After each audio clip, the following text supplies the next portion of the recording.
ఈరోజు మీరు ఒక్కసారి చూసినప్పుడు ఇక్కడంతా కూడా నేను మంత్రి గారిని చంద్రశేఖర్ గారిని మనస్ఫూర్తిగా అభినందిస్తున్నా. ఢిల్లీలో జరిగే ఇలాంటి పెద్ద కార్యక్రమాన్ని గుంటూరుకు తీసుకొచ్చి గుంటూరులో కూడా ఇక్కడ ఆంధ్రప్రదేశ్ రాష్ట్రంలో మీలో ఒక చైతన్యం ఇవ్వడానికి ప్రయత్నం చేశాడు. సరస్సును మనం చూస్తే ఇది sale of articles of rural artisan society ఇక్కడ పెట్టినప్పుడు నేను చూశాను. మినీ ఇండియా జ్ఞాపకం వస్తూ ఉంది. మీ చేతి వృత్తులు చూశాను, మీ కళలు చూశాను.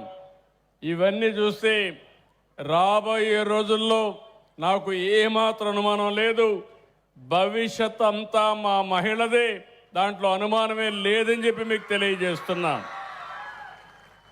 సాంప్రదాయ హస్తకళలు, హ్యాండ్లూమ్స్, స్థానిక ఆహార ఉత్పత్తులు ఇవన్నీ కూడా బ్రాండింగ్ ఇవ్వాలనే ఉద్దేశంతోనే ఈ సంస్థ సదుపాయాన్ని కల్పిస్తూ ఉంది. ఇందులో మీరు చూస్తే 10 ఎకరాల భూమి 18 వరకు కొనసాగుతుంది. చాలా బ్రహ్మాండంగా ఏర్పాటు చేశారు. అప్పుడే మొన్నే 1వ తారీఖు అయింది. కానీ సంక్రాంతి గుర్తొచ్చే విధంగా, సంక్రాంతి నిజమైన సంక్రాంతి మన జీవితాల్లో వెలుగులు తీసుకొచ్చే విధంగా ఈ కార్యక్రమాన్ని ఏర్పాటు చేశారు. దీనికి మనస్ఫూర్తిగా అభినందనలు. సాయంత్రం అయితే మళ్ళీ మీరు వెళ్ళిపోకుండా సాంస్కృతిక కార్యక్రమాలు కూడా పెట్టారు. ఇలాంటివన్నీ కూడా చేసి పెద్ద ఎత్తున ముందుకు పోతున్నారు. ఈరోజు మీరు ఒక్కసారి చూస్తే రాష్ట్రంలో డాక్రా సంఘాలు గ్రామీణ ప్రాంతాల్లో 89 లక్షల మంది ఉన్నారు. మెప్మా సంఘాలు 24 లక్షల మంది ఉన్నారు. ఇద్దరిని కలిపితే 1,13,00,000 కుటుంబాలుండే ఏకైక సంస్థ మా మెప్మా సంఘాలు, డాక్రా సంఘాలు అని చెప్పి విజ్ఞప్తి చేస్తున్నా. నేను ఆ రోజు మీ అందరికి ఒక శక్తినిచ్చాను, నేను ఒకటి నేర్పించాను. మీరు నీతి నిజాయితీగా ఉండాలి. బ్యాంకులో డబ్బులు తీసుకుంటే ఎగ్గొట్టకుండా మళ్ళా తిరిగి పే చేసి ఎప్పుడు అడిగినా మీకు డబ్బులు ఇస్తారని చెప్పాం. అది చాలా బాగా పాటించారు. ఈరోజు మీరు చూస్తే 24-25లో 46,590 కోట్ల రూపాయలు మీరు బ్యాంకుల నుంచి కానీ శ్రీనిధి నుంచి కానీ డబ్బులు తీసుకున్నారు. ఈ సంవత్సరం కూడా ఇప్పుడు జనవరిలో ఉన్నాం, 31,175 కోట్ల రూపాయలు ఇప్పటి వరకు ఈ బ్యాంక్ లోన్స్ అన్ని మీరు ఉపయోగించుకున్నారు. నేను ఒకటే ఆలోచిస్తున్నాను, చాలామంది ఉన్నారు కానీ 26,000 కోట్ల రూపాయలు రివాల్వింగ్ ఫండ్ ఉండే, పొదుపు ఉండే ఏకైక సంస్థ మా ఆడబిడ్డల సంస్థ అని మరొక్కసారి విజ్ఞప్తి చేస్తున్నా. కోటీశ్వరుల దగ్గర డబ్బులు ఉంటాయి కానీ పేదవాళ్ళు ఎప్పుడు అప్పుల్లో ఉంటారు. కానీ మీరు మాత్రం ఒక 26,000 కోట్ల రూపాయలు నిధి ఏర్పాటు చేశారు. అంటే 26,000 కోట్ల రూపాయల నిధి అంటే మీరు ఎంత వ్యాపారాలు చేయొచ్చో మీరే గుర్తుపెట్టుకోవాలి. ఇప్పుడు పెద్ద పెద్ద వ్యాపారస్తులు ఉన్నారు, 10 రూపాయలు పెట్టుబడి పెడతారు, 90 రూపాయలు అప్పు తీసుకొస్తారు, మళ్ళీ డబ్బులు సంపాదించి అప్పు కట్టి ఇంకో పక్కన ఆదాయాన్ని పెంచుకుంటూ ముందుకు పోయే పరిస్థితి వస్తారు. ఇప్పుడే నేను ఇక్కడ శ్రీనిధి చూశాను, ఇందులో 1,782 కోట్ల రూపాయల కార్పస్ ఉంది. సంవత్సరం 5,200 కోట్ల రూపాయలు టర్న్ ఓవర్ చేస్తున్నారు. ఇంకో పక్క 48 గంటల్లో మీకు డబ్బులు కావాలంటే మీకు శ్రీనిధి ఇస్తామన్నంటే చాలా బ్రహ్మాండంగా చేస్తున్నారు. దీనికి మనస్ఫూర్తిగా అభినందిస్తున్నా. అంటే ఈరోజు అందరి దగ్గర డబ్బులు ఉన్నాయి, మీరు ఈ విషయం గుర్తుపెట్టుకోవాలి. కానీ తిరిగి కరెక్ట్గా కానీ పే చేస్తే డబ్బులు ఇచ్చేవాళ్ళు మీ ఇంటి చుట్టూరు తిరుగుతారు తప్ప మీరు బ్యాంకులకు కూడా పోవాల్సిన పని లేదు. ఆన్లైన్లోనే డబ్బులు బారో చేసే పరిస్థితి వస్తుంది. నేను అందుకని మొన్న మార్చిలో అంతర్జాతీయ మహిళా దినోత్సవం రోజున నేను ఒక సంకల్పం చేశాను. అప్పటి వరకు మీరు చూస్తే 1,13,00,000 మంది మీరు మెంబర్లున్నా ఇందులో 57 లక్షల మంది లైవ్లీహుడ్లో కానీ చిన్న చిన్న కార్యక్రమాలు చేస్తున్నారు. ఆడబిడ్డలు ఒక 2 ఆవులు 3 ఆవులు పట్టుకుంటున్నారు. అందులో వచ్చే డబ్బులతో మీ పిల్లల్ని చదివిస్తున్నారు. ఇంటికి డబ్బులు ఇచ్చే పరిస్థితికి వచ్చారు. కుటుంబ ఖర్చులు భరించే పరిస్థితికి వచ్చారు. ఇవి చూసిన తర్వాత నాకు అనిపించింది నేను కొత్త కార్యక్రమాన్ని తీసుకున్నా. ఒకప్పుడు మీ అందరికీ జ్ఞాపకం ఉంటుంది, ప్రతి ఒక్క ఇంట్లో ఒక ఐటీ ప్రొఫెషనల్ ఉండాలని చెప్పాను 30 ఏళ్లకు మునుపు. ఈరోజు నేను గర్వంగా చెప్పగలుగుతున్నా, నా మాట ఇన్న కుటుంబాలు బాగుపడ్డాయి.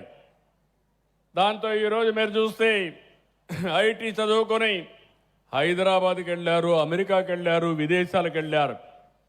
ఈరోజు ప్రపంచంలో ఎక్కడికైనా మీరు వెళ్ళి చూస్తే ఎక్కువ తలసరి ఆదాయం సంపాదించే వ్యక్తులు మన తెలుగు వాళ్ళు కావడం, అది ఆ రోజు చేసినటువంటి కార్యక్రమమే కారణం అని చెప్పి నేను మీకు తెలియజేస్తున్నా. నేను ఈరోజు ఒకటి ఆలోచిస్తున్నాను, రాబోయే రోజులు 1 ఫ్యామిలీ 1 ఆంటర్‌ప్రెన్యూర్, ఒక్కొక్క ఇంటికి ఒక పారిశ్రామికవేత్త కావాలి, ఒక ఎంఎస్ఎంఈ పెట్టుకోవాలి.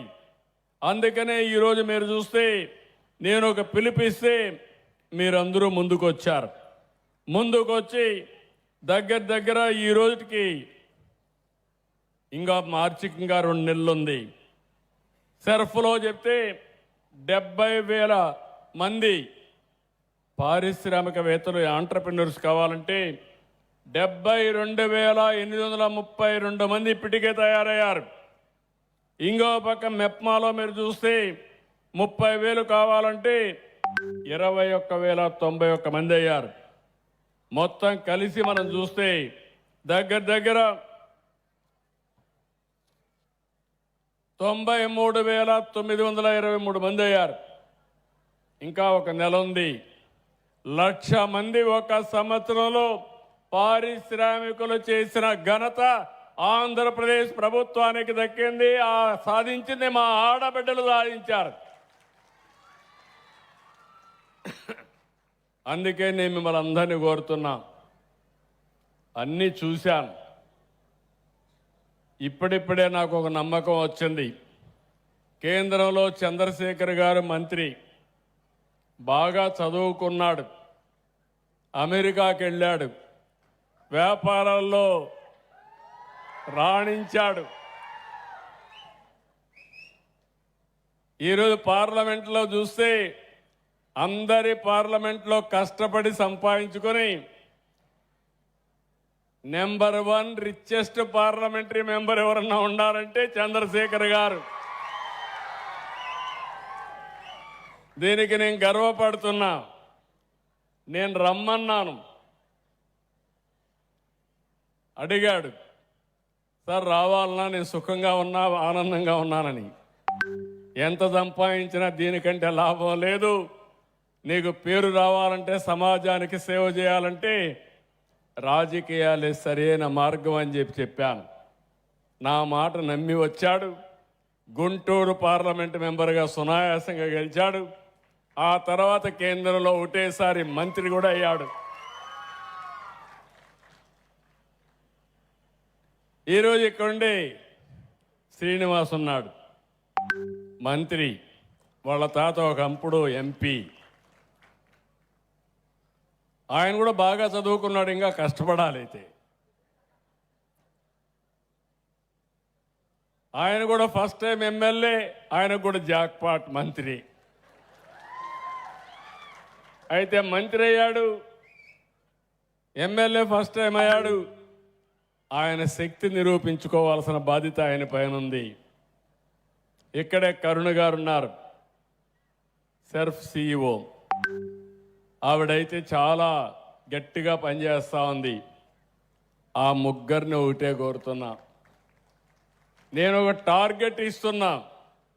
నెల నెలా మానిటర్ చేస్తాను. చంద్రశేఖర్ గారు ఆయన చిట్కా మీకు కూడా చెప్పాలి. డబ్బులు సంపాదించే మార్గం, సక్సెస్ బిజినెస్ ప్రిన్సిపల్స్ ఆయన చెప్పాలి.